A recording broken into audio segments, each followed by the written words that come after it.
नमस्ते, मैं हूँ संजय दीक्षित और आप देख रहे हैं दी जयपुर डायलॉग्स।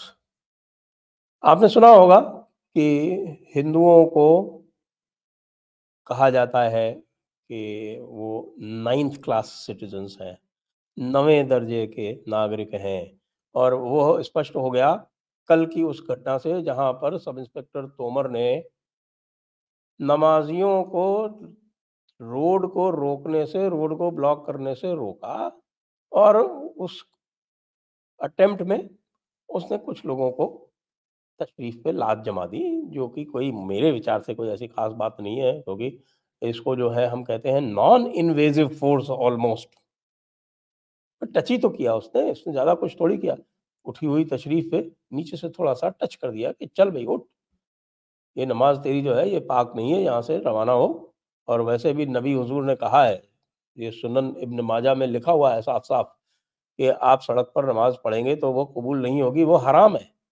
तो इस तरह के हराम नमाज़ करने से रोकने से उनको जो है वो शरीयत के मा मार्ग पर चलाने के लिए सब इंस्पेक्टर तोमर को सस्पेंड कर दिया जाता है। लेकिन हिंदू 9th क्लास सिटिज़न्स हैं, यह इससे सिद्ध हो जाता है कि महाशिवरात्रि के दिन, जो कि कल का दिन महाशिवरात्रि का दिन था, महाशिवरात्रि पर्व के दिन में तेलंगाना में कुमरवल्ली टेम्पल में जो हिंदू दर्शनार्थी थे, उनकी भीड़ पर जम के लाठियाँ चलाई गईं। जम के लाठियाँ चलाई गईं और कुछ भी नहीं हुआ। जम के लाठी चलाने पर कुछ लोगों को निश्चित रूप से वीर चक्र की उपाधि अवश्य दी जाएगी। वहाँ वैसे भी कांग्रेस की सरकार है और कांग्रेस की सरकार तो ऐसे कृत्य करने के लिए जानी ही जाती है। कर्नाटका में आप देख ही रहे हैं, कर्नाटका में तो आजकल तो इतना होता है कि कर्नाटका जैसे क्षेत्रों में तो यदि केवल कांग्रेस की सरकार आ ही जाती है, तो उनको वोट देने वाले जो हैं वो पूरी तरह से कहते हैं कि बस ठीक है, आप मुस्लिम हितों के कारण आए हैं और हम मुस्लिम हितों की रक्षा हम अपने आप करेंगे और शरीयत के मुताबिक करेंगे, इसलिए शरीयत लागू तो अब करनी ही पड़ेगी क्योंकि हमने आपको वोट दिया। तो एक तरफ कुमरवेल्ली तेलंगाना, जहाँ पर लाठियाँ बरसाई जाती हैं और उसी दिन कुछ नमाजियों को लात मार दी जाती है। डंडे नहीं चला रहे भई, डंडा नहीं लगाया। डंडे की बात ही नहीं आ रही वहाँ पे कि आप किसी के ऊपर लाठी चार्ज किया हो, किसी को डंडा लगाया हो। केवल अपनी लात का उपयोग किया। उस पर पुलिस ऑफिसर सस्पेंड हो जाता है।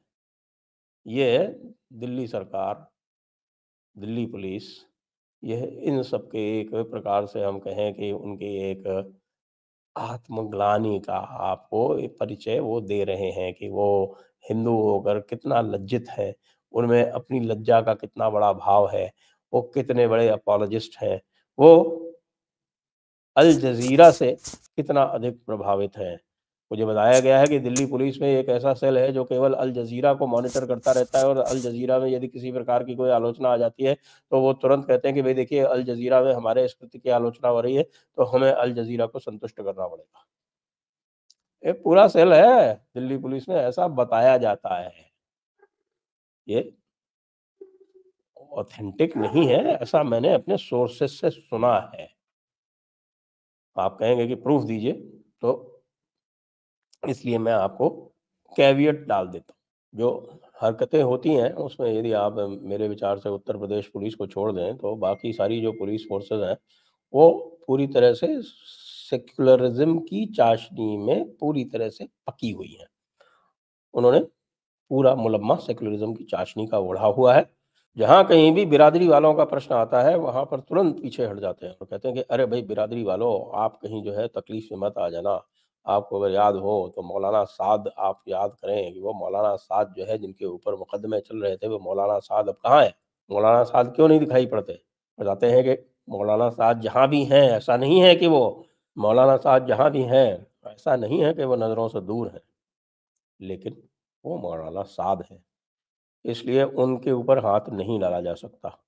ऐसे ही आप बताएँ, हम बताते हैं आपको, ऐसा बताया जाता है कि इमाम बुखारी, दिल्ली जामा मस्जिद वाले इमाम बुखारी, जिनसे पूरे के पूरे मुसलमान भी खफ़ा हैं कि भई हमारे यहाँ इमामत जो है, वो वंशानुगत होने की यानी कि डायनास्टिक होने की किसी भी प्रकार का कोई रिवाज़ नहीं है।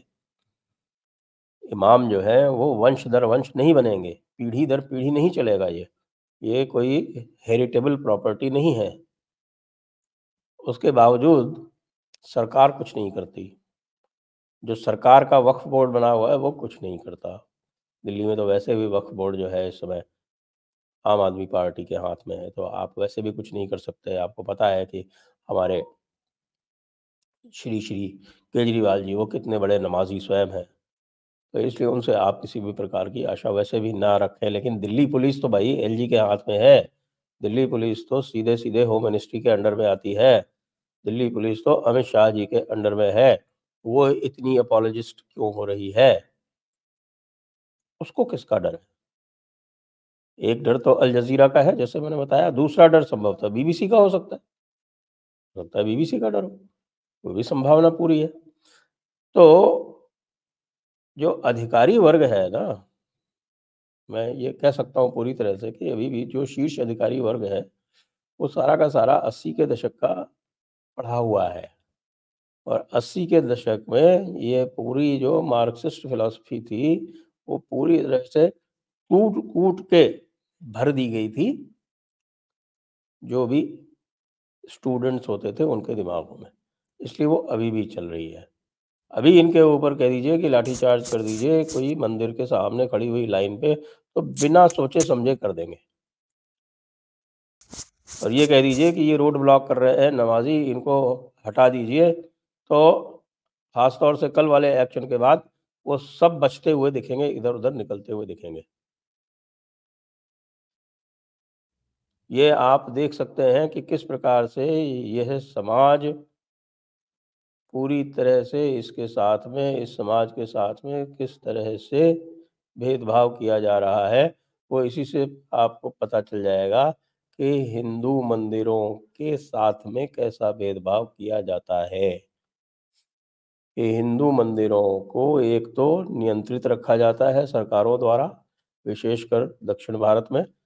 और उससे भी बड़ी बात ये है कि उनकी जो आय होती है, वह आय मंदिरों के उपयोग में ना लाई जाकर और मंदिरों की सुविधाएँ बढ़ाने के लिए, भक्तों के लिए कुछ शिक्षा-दीक्षा की कुछ व्यवस्था करने के लिए ये सब ना किया जाकर, उसमें से सरकारी खर्चे जो हैं वो निकाले जाते हैं। जब इस प्रकार की व्यवस्था होगी तो आप ये क्या कहेंगे? आप यही कहेंगे ना कि भई हम 8वीं दर्जे के हम नागरिक हैं या 9वें दर्जे के नागरिक हैं। आनंद रंगनाथन की किताब है, आपको पता है कि हिंदूज़ इन हिंदू राष्ट्र में, तो 9वें दर्जे के नागरिक आप बता सकते हैं। वक्फ एक्ट बना हुआ है, वक्फ एक्ट में जो चाहे वक्फ वाला जो है वो किसी की भी ज़मीन पर अपना कब्ज़ा बता दे और अपने यहाँ ही लिख ले और उसके बाद जो है वो पूरा सरकारी अमला जो है, वो उसके लिए ये बाध्यकारी हो जाता है कि जो वक़्फ़ कह रहा है उसको वो इम्प्लीमेंट करे। आप सिविल कोर्ट में भी नहीं जा सकते, यदि आपकी ज़मीन को वक्फ़ बोर्ड अपनी बता दे तो। इस तरह के जो तमाम कानून बने हुए हैं, उन कानूनों को हटाए बिना और पूरी तरह से मानसिक गुलामी जो है सेक्युलरिज़्म क्या है?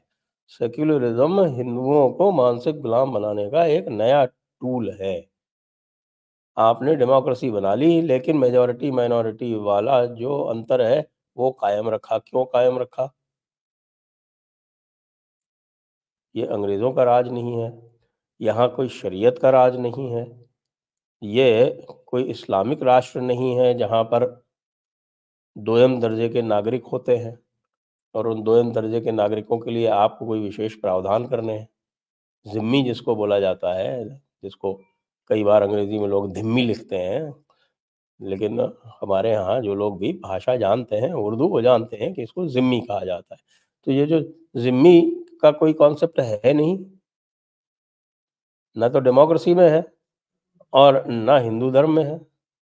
वहाँ सबको बराबर अधिकार है।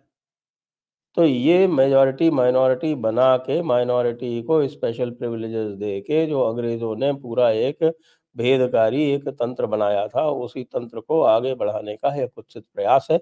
इसी को आप देख सकते हैं, जो आपने देखा कल तोमर के सस्पेंशन में और तेलंगाना में शिव भक्तों पर लाठीचार्ज में। यही भेद आप देख सकते हैं कि किस प्रकार से हमारे जो मुख्य मंदिर तीर्थ है, काशी और मथुरा जैसे, वहाँ भी कितनी मशक्कत करनी पड़ रही है भक्तों को, जो साफ-साफ सामने दिख रहा है कि यह मंदिर को तोड़कर मस्जिद बनाई गई है, उसको भी वापस अपने पास लेने के लिए। और उस पर तुर्रा ये कि चारों तरफ एक बिल्कुल इस प्रकार का माहौल बना दिया जाता है, ऐसा प्रोपेगेंडा किया जाता है। तो अब समय आ गया है कि हम इसको बिल्कुल स्पष्ट बोलें, कॉल अ स्पेड और तोमर का पूर्ण समर्थन करें। जय हिंद, जय भारत, वंदे मातरम।